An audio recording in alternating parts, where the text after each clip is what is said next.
네, 빙판길은 보행자뿐 아니라 운전자도 이맘때 조심해야 합니다. 블랙아이스라고 하죠. 비와 먼지가 섞여서 살얼음이 생긴 건데 이게 잘 눈에 보이진 않습니다. 눈길보다 4배나 치명적입니다. 주의할 점들 모았습니다. 깜깜한 밤, 도로 위에 뒤엉킨 차량들이 불길에 휩싸였습니다. 왕복 4차선 도로가 아수라장이 됐는데요. 차량 44대가 잇따라 들이받으면서 7명이 숨지고 40여 명이 다쳤습니다. 새벽에 내린 비가 얼면서 생긴 얇은 빙판, 이른바 블랙아이스 때문이었는데요. 네, 아무래도 블랙아이스 같은 경우에는 차량 제동이 좀 어려울 뿐만 아니라 핸들 조작도 어렵기 때문에 제동 거리가 굉장히 늘어나게 됩니다. 그러다 보니까 연쇄적으로 추돌 사고가 일어나는 경우가 있어서 대형 사고로 이어지는 경우가 많습니다. 블랙아이스는 눈이 녹은 물이나 비가 도로에 스며들었다가 기온이 떨어졌을 때 생기는데요. 운전자들에겐 단순히 도로가 젖어 있는 것처럼 보여 사전에 인지하고 대처하기가 쉽지 않습니다. 일단은 블랙아이스를 밟게 되면 바로 미끄러지니까 그때는 거의 상황이 좀 어렵지 않을까 싶은데요.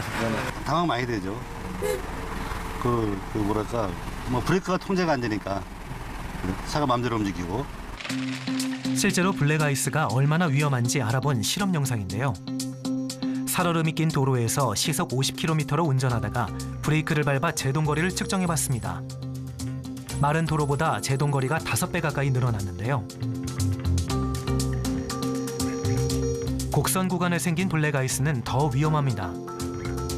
브레이크를 밟자 차는 멈추지 않고 오히려 미끄러져 한쪽으로 쏠리는데요.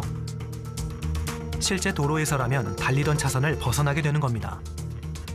블랙아이스 같은 경우는 포토홀이나 일부 구간만 얼음이 얼기 때문에 차량 전체가 제동력이나 방향성을 유지할 수 없으면서 미끄러지기가 쉽고, 또 한 가지는 일부 한쪽 바퀴만 실제 미끄러지게 되면서 회전을 하게 되고 정면 충돌이 아닌 측면 충돌을 하게 되면서 운전자가 큰 부상을 입게 되는 경우가 대부분입니다. 실제로 지난 5년간 발생한 겨울철 교통사고 10건 가운데 1건은 블랙아이스로 일어나는데 사망자 수의 경우 눈길 교통사고보다 4배 가까이 많아 상대적으로 대형 사고인 경우가 많았습니다. 이 때문에 블랙아이스가 있을 것으로 의심되는 구간이 나오면 무조건 속도를 줄이는 게 최선인데요. 그늘진 도로나 터널 입구, 공중에 떠있는 다리와 고가도로처럼 기온이 낮은 곳은 블랙아이스가 생기기 쉬운 만큼 특히 주의해야 합니다. 노면 온도가 실제로 얼마나 다른지 알아봤는데요. 햇볕이 잘 드는 곳의 노면 온도는 7도. 하지만 바로 옆 그늘진 곳은 0.4도로 6도 넘게 차이가 났습니다. 얼음이 언다고 해서 이제 0도 아래쪽, 영하 쪽만을 생각하시는 경우가 있는데요.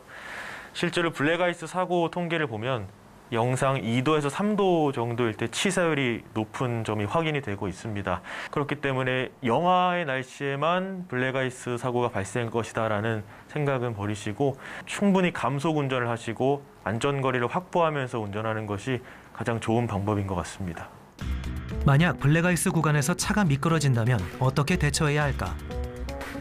순간적으로 당황해 핸들을 반대 방향으로 급하게 돌리거나 급브레이크를 밟는 것은 절대 삼가야 합니다.